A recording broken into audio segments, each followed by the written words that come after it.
வணக்கம். நீங்கள் இப்போ பார்த்து கொண்டிருப்பது தமிழ்நாட்டில் மிக புகழ்வாய்ந்த அம்மன்களில் ஒரு அம்மன் பண்ணாரி அம்மன் திருக்கோயில். தமிழ்நாட்டில் பல அம்மன் கோயில்கள் இருந்தாலும் இந்த பண்ணாரி அம்மன் மிகவும் சிறப்பு வாய்ந்தது. இந்த பண்ணாரி அம்மன் திருக்கோவில்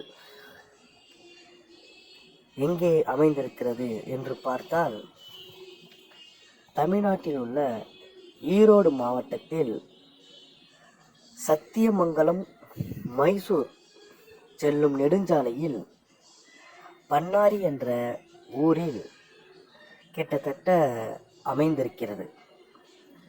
இந்த பண்ணாரி அம்மன் கோயில் பல்வேறு சிறப்புகளை கொண்டிருந்தாலும், சத்தியமங்கல பகுதியில் வாழ்ந்து கொண்டிருந்த தமிழ்நாட்டில் அனைவராலும் அறியப்பட்ட வீரப்பன் அவர்கள் இந்த கோவில்களுக்கு பல முறை வந்து போனதாக வரலாறுகள் உண்டு. இருந்த போதிலும் பல்வேறு வரலாறுகள் இருந்தாலும், இன்றைக்கு தமிழ்நாட்டில் எப்படி திருச்சி மாவட்டத்தில் உள்ள சமயபுர அம்மன் கோவில் எந்த அளவுக்கு சிறப்பு வாய்ந்ததோ அதே போல இந்த கோயிலும் சிறப்பு வாய்ந்தது.